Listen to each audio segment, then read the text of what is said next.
நாம் எப்பொழுதும் வழிபடும் இறைவன் இறங்கிவிட்டார்.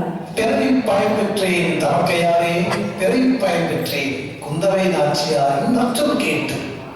வணக்கம் தேவி. வணக்கம் லோகமாதா. கூறுங்கள் தமக்கையாரே, சிவன் எவ்வாறு அருளினான்? சித்தர் வாக்கினால். ஓ, சித்தர் கருவூராரின் ஆசி பெற்று வருகிறீர்களா? என்ன கூறினார் கருவூர் சித்தர்? நம் தஞ்சையில் 3 பனைமர அளவிற்கு உயரமாக கோயில் எழுப்பி அதன் மேல் தன்னிடம் கீழே படாத வண்ணம் விமானம் அமைத்து கர்ப்ப கிரகத்தில் ஒரு மாபெரும் சிவலிங்கத்தை அமைக்க சொன்னார். உடனே ஒப்புதல் அளித்து நேராக உன்னை காண வந்தேன். காலதாமதமின்றி இந்த பணியில் இறங்குவோம் வா. சிவன் அருளிவிட்டார். சிறப்பான பணி, உடனே புறப்படுவோம் வாருங்கள். தேவி, சித்தர் வாக்கு சிவன் வாக்கு. இதை நான் உளமாற உறுதியாக நம்புகிறேன். சற்று முன் நீ கேட்டாயே, புராண கால பக்தர்களைப் போல இந்த கரிகாலத்தில் யாரும் உண்டா என்று. ஆமா, தங்கள் தம்பியும் கண்ணப்ப நாயனார் போல் பக்தர்கள் உண்டு என்று கூறினார். நாயன்மார்கள் மட்டுமல்ல, புராண இதிகாசங்களில் வரும் சிவனடியார்கள் சிவன் அருகிலேயே இருந்ததாக நாம் கேட்டுள்ளோம், படித்துள்ளோம். ஆனால் இந்த கரிகாலத்தில் கூட சிவனை தன்னுள்ளே கண்டு தரிசித்து சிவனின் சிந்தையாகவே தன் சித்தத்தை செலுத்தி வரும் சித்தர்கள் இருக்கிறார்கள். என்னை தவறாக எண்ண வேண்டாம். உங்கள் பக்தியையோ சித்தரின் திறமையையோ நான் மறுக்கவில்லை. ஆனால் ஏன் என்ற கேள்விதான் பகுத்தறிவை கண்டனம் அல்லவா? எவ்வளவு பெரிய கோயில் நம்மால் கட்ட முடியுமா? எப்படி விமானத்தை 3 பணியாளர் உயர்த்துவீர்கள்? எப்படி அடித்தளம் விடுவீர்கள்? அதற்கு எத்தனை பணியாளர்கள் தேவை? எத்தனை சிற்பிகள் தேவை? எல்லையில் பாதுகாத்து நிற்கும் நமது படைக்கு செலவு செய்யாமல் செல்வத்தை கோயில் பணிக்கு செலவிட வேண்டும். கொல்லும் பட்டறையில் ஆயுதம் படிக்காமல் புலிகளும் கோடாரிகளும் செய்ய வேண்டும். போருக்கு யானையை பழக்காமல் கற்களை நகர்த்தவும் தரிசுகளை சுமக்கவும் பழக்க வேண்டும்.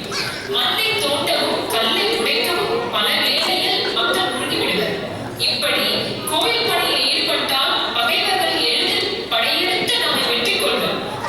இது எதற்கும் விளக்கம் கூறாமல் சித்தர் சொன்னார் என்றால் அந்த சித்தரா இதற்கு விளக்கம்? உண்மைதான், உண்மைதான். அந்த சித்தர் தான் இதற்கு விளக்கம். சரியாக சொன்னார் தேவி. சித்தர்கள் யார்? தன் சரீரத்தை பேணி தன் சீவனையே சிவனாக காண்பவர்கள். சரீரத்தை பேணுதல் என்றால் சந்தனம், ஜவ்வாது, புகைகளால் நறுமணமூட்டும் பொருளாகவோ, பொன், வெள்ளி, ஆபரணங்களால் அழகூட்டும் பதுமைகளாகவோ, பட்டு, பருத்தி, ஆடைகளால் கவரும் பொம்மைகளாகவோ சித்தர்கள் தங்கள் சரீரத்தை பேணவில்லை. எங்கள் வாழ்விச்சும் வீரத்தை பாருன்றோ, எங்கள் புஜத்தின் அழகை பாருன்றோ, சதைகளை தட்டி தசைகளை வளைத்து காட்டவில்லை. அகத்தின் அழகை புறத்தே கொண்டு வந்தனர் சித்தர்கள். நாணல் போல் தன் உடலை வளைக்கவும், நத்தை போல் ஒடுக்கவும், நாரை போல் நிலையாக நிற்கவும், ஆலம் போல் படரவும் ஆற்றல் பெற்றவர்கள் சித்தர்கள். இவைகளை அவர்கள் வரமாக தவமிருந்து பெற்றதல்ல. இவன் இல்லம் அல்லது அவனுக்கு அங்கு இல்லை என்று தன் உடலாகிய இல்லத்திலேயே இறைவன் குடிகொண்டுள்ளான் என்று உணர்ந்து உடம்பை வளர்க்கும் உபாயம் அறிந்து உடம்பை வளர்த்தேன் உயிர் வளர்த்தேன் என்று ஒவ்வொரு கணப்பொழுதும் சிவனை தன் சீவனாக கருதி தன் உடலுள் உள்ள சிவனை பேணுவதே தன் பிறவியின் பயன் என்று கூறி உடலை அல்லும் பகலும் காத்து வந்தனர். சித்தர்களுக்கு ஒரு நினைவாலயம் வைத்தோம் என்றால் உலகமே வியக்கும் ஒரு கோயில். அந்த கோயில் எத்தனை பணியாளர் வேண்டுமானாலும் உயர்ந்து நிற்கும் ஆற்றல் பெற்றது. சித்தர்களின் உடல் நீண்டு நிற்பது போல அந்த கோயில் ஆழமான அடித்தளத்தில் நிற்காவிடிலும் பரப்பான அடித்தளத்தில் திடமாக நிற்கும் ஆற்றல் பெற்றது. சித்தர்களின் திடமான நிலை போல அந்த கோயிலின் ஒவ்வொரு கல்லும் கருங்கற்களால் ஆனது. சித்தர்களின் தேவம் போல ஜீவாத்மா, பரமாத்மா என்று நம்மை போன்ற சாதாரண மனிதர்களுக்குத்தான் நிஜம், நிழல் என்று 2 வேறுபாடு உண்டு. சீவனையும் சிவனையும் ஒன்றாக்கி சீவன் அழிந்து சிவனை மட்டும் காணும் சித்தர்களுக்கு நிஜம் ஒன்றுதான். தவிர நிழல் கிடையாது. இது உண்மை என்றால் சித்தரை எண்ணி கட்டும் நமது கோயிலின் நிழல் மண்ணில் படாது. இவை அனைத்திற்கும் மேலாக சித்தரின் தேகத்தை கோயில் வடிவில் வடித்து கோயிலின் உள் சென்றால் சித்தர்களின் உள்ளத்தில் கம்பீரமாக வீற்றிருக்கும் சிவனை போல பிரம்மாண்டமான லிங்கம் உள்ளே அமைய வேண்டும்.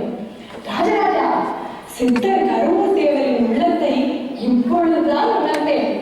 காலத்தால் அழியாத ஒரு மாபெரும் செல்வத்தை நீ தமிழகத்துக்கு தரப்போகிறாய். உலகமே பாராட்டும் வண்ணம் பிரம்மாண்டமான திடமான இனி ஒரு நாள் இப்படி கட்ட முடியுமா என்று எவரும் வியக்கும் வகையில் ஒரு கோயிலை கட்டப் போகிறாய். இது கருங்கல்லால் கட்டப்பட்ட கோயில் என்றும் உள்ளே இருப்பவன் சிவன் என்றும் சாதாரண மக்கள் பிரித்துப்பார்கள்.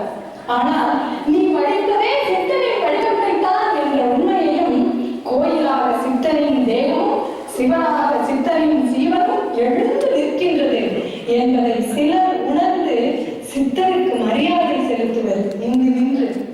உடனே கோயில் கட்டும் பணியை ஆரம்பி. என்னே ஒரு பாக்கியம் இப்படி ஒரு கோயில் எழுப்ப. என்னே ஒரு தீர்க்க தரிசனம் சித்தர் கருவூர் தேவருக்கு. என்னே ஒரு கருணை சித்தன் சிவன்